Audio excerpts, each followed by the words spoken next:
We take you now to West Columbia, South Carolina, where the governor there, Henry McMaster, is holding a briefing. He's talking about exactly how the state's preparing for Hurricane Florence. Let's listen in. John Quarillo, National Weather Service. Thank you. Good afternoon. Well, there's some good news, and that's that Florence has weakened since yesterday and is now a Category 2 hurricane with winds of 105 miles an hour. However, don't think that just because it's weakened that the threat is over, and that's a really important fact here. It's still a large and dangerous hurricane.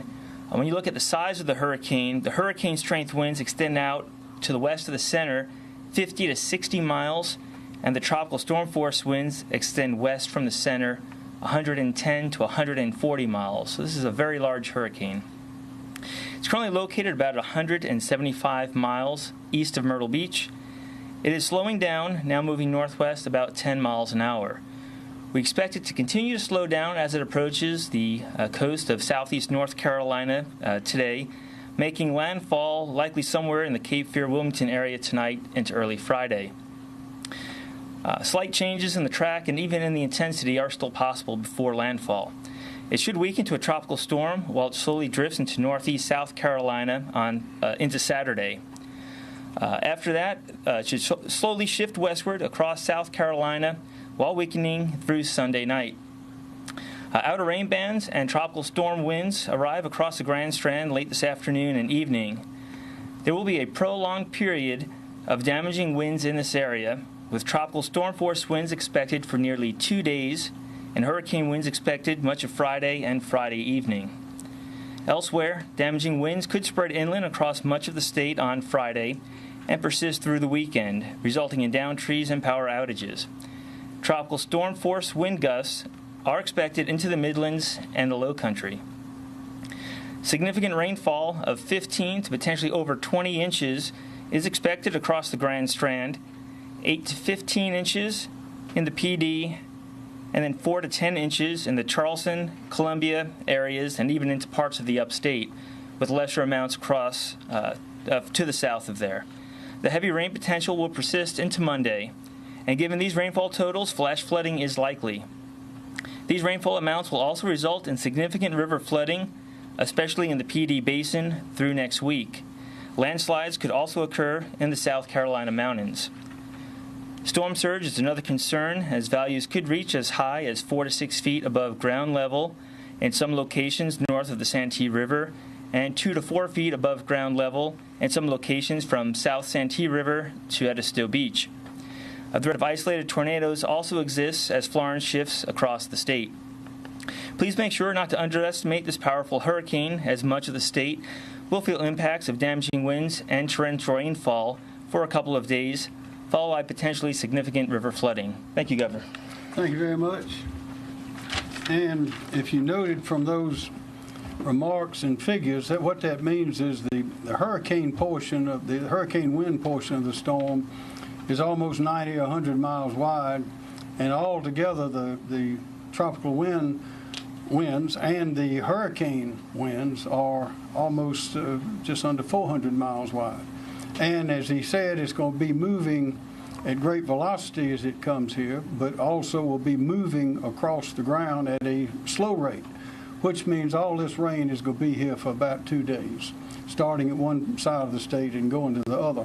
Something else that you may not have heard before is that we may have landslides in the Upstate as a result of this, and that's because I think it's about 7 inches of rain may be expected in the Upstate. So this is still a very, very dangerous storm, not only on the coast, but also in the interior of the state. And the very unusual part is going to last for about 2 days. So that means that we're going to have to be patient, because as we leave our homes, and we've now had over 421 people that we've counted, 421,000 that have actually evacuated, and we expect more, but there will be still people will be on the roads, but we would say when it comes time for those winds to get to Myrtle Beach, that'll be the first place they'll arrive, will be sometime this evening.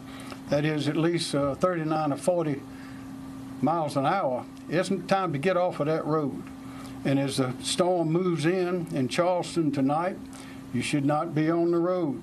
And when it gets down to Beaufort sometime tomorrow, you should not be on the road. So if you're going to leave, and you should leave, if you have not left these evacuation zones, you should leave now, because time is running out. And remember this, once these winds start blowing at that tropical storm rate, it will be virtually impossible for the rescuers to get in to rescue you.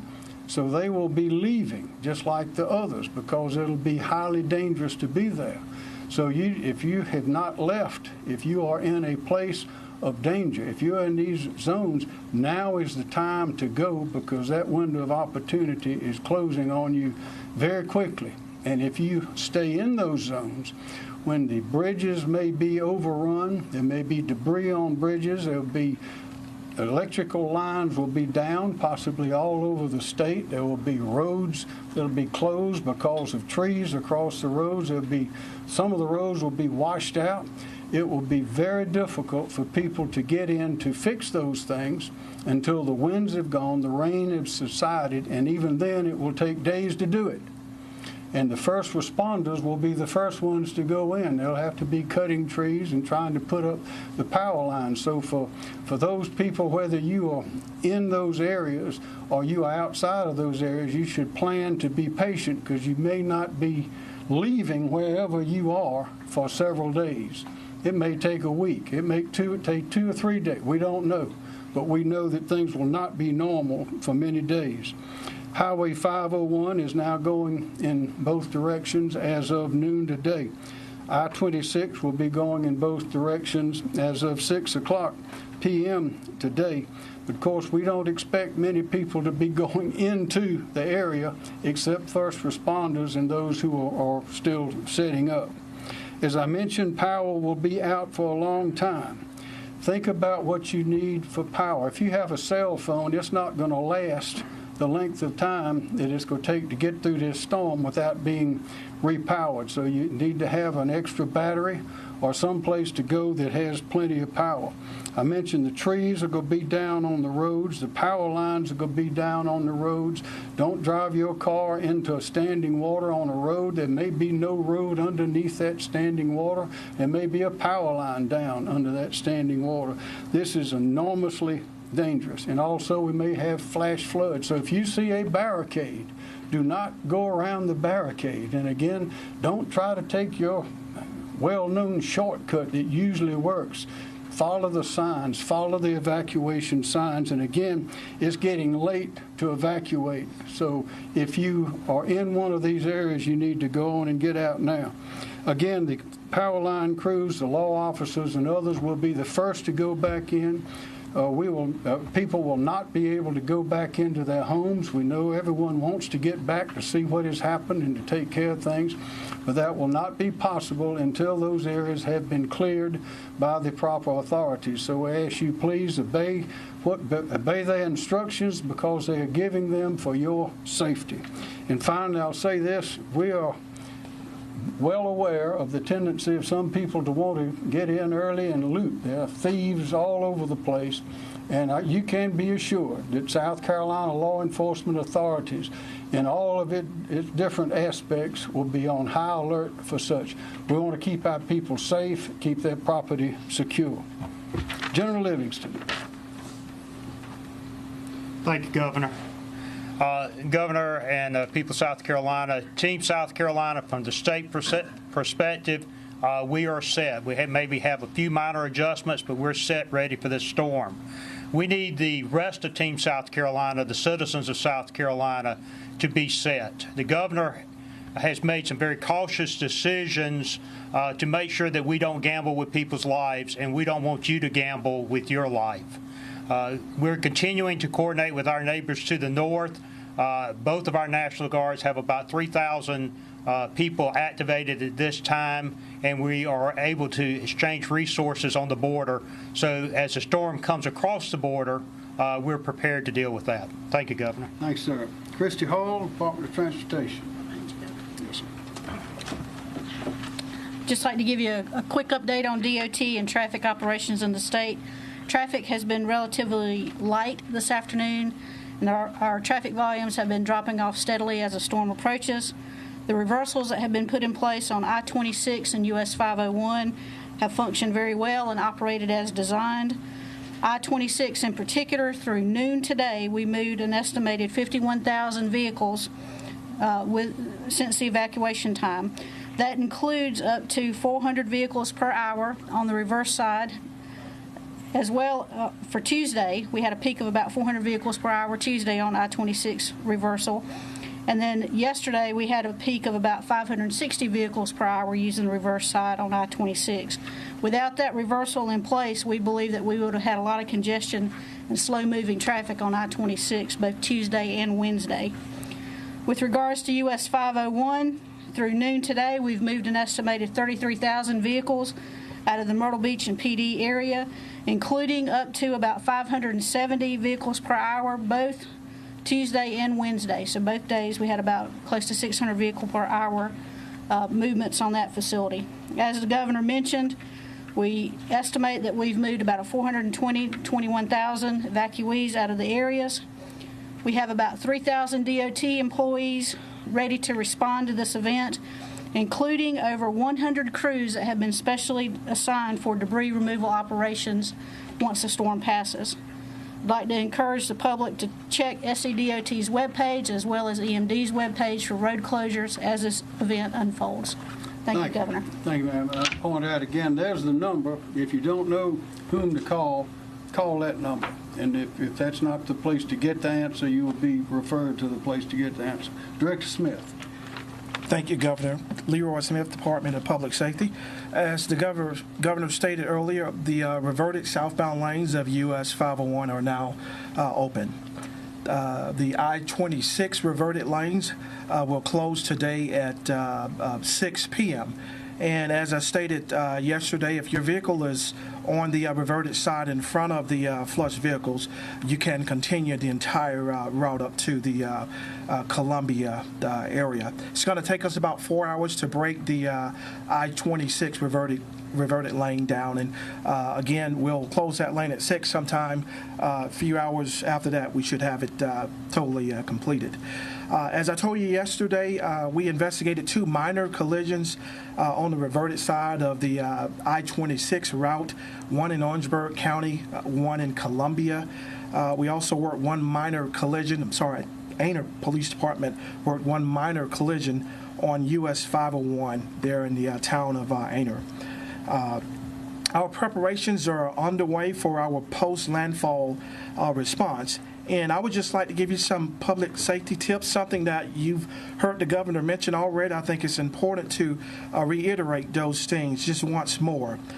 In terms of post-landfall, roadway conditions will be very dangerous.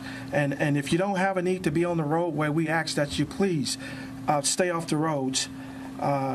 Again, the phrase, turn around, don't drown, could not be more important than now. So don't drive around the barricades, as you heard the governor state earlier. Don't drive and stand in water. We know why. It could be down power. Tree branches down, or the roadway could be washed out. And something else, don't use or play in standing water for recreational purposes. There could be a lot of safety risks associated with that. That's all I have, Governor. Thank you. Okay, thank you very much. Chief Keel, SLED. Thank you, Governor. Mark Keel, SLED Chief. I just want to say, as you've heard, the evacuations and lane reversals are coming to an end. Those 450 state law enforcement personnel who have been working with the lane reversals and evacuations will be transitioning to security assignments. We have already received a number of calls from local jurisdictions that are impacted by this storm through evacuations, or those that are looking to have potential damage. They're asking for additional law enforcement assistance. We will be providing that law enforcement assistance to those agencies with all of our partners, state law enforcement partners and the National Guard. Again, as I've said each day, this is not the time for individuals to try and take advantage of those less fortunate, those who have had to evacuate from their homes or their businesses. Law enforcement will be out in force, and there will be a zero tolerance for criminal activity. Thank you. Thank you, Chief. DHEC, David Wilson. Thanks, sir. Sir, thank you, Governor. DHEC continues to perform pre-storm assessments of dams across the state, focusing on those areas where we're expecting the highest amounts of rainfall. So far, we have assessed over 240 dams. For those that we need to keep closer attention on during the storm, we're partnering with the National Guard to do so. Again, at this time, I would still suggest that if you have a dam or an impoundment, before the weather gets bad this afternoon, if you can look at your primary spillway and emergency spillway and make sure they're clear and operational and free of debris. As it relates to our healthcare facility evacuations in the evacuation zone, most of those have been completed and the rest will be finishing up today. So far, we have successfully transported and evacuated over 2,200 patients. Thank you. Thank you. Director Joan Meacham, Department of Social Services. Thank you, Governor. I'd like to give an update on our shelter situation.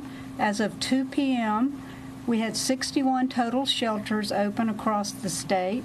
49 of these were general population shelters, and 12 were special medical needs shelters. We have one general population shelter that is at full capacity, and that is Goose Creek High School in Berkeley County. We have one special medical needs shelter that is at capacity, and that's Carolina Medical Center in Florence, South Carolina. Currently, there are 4,358 clients in shelters across the state, 79 of which are special medical needs. Our current total sheltering capacity is at 35,602. We're at 12% of that capacity. That leaves us with 31,324 spaces in shelters across the state at this time. As a reminder, if you are going to a shelter, check your SCEMD website for the live number of which is open or at capacity. Remember to bring blankets, pillows, and your comfort items, medicines if you have a chronic condition like high blood pressure or diabetes, important identification documents,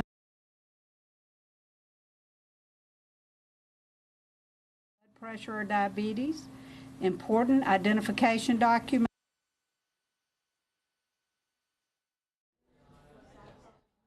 All right, as you see, we've just lost that signal there going out to South Carolina, but we are watching the wind and the waves, and we do have reporters fanned out throughout the entire region covering Hurricane Florence. We'll have much more after this.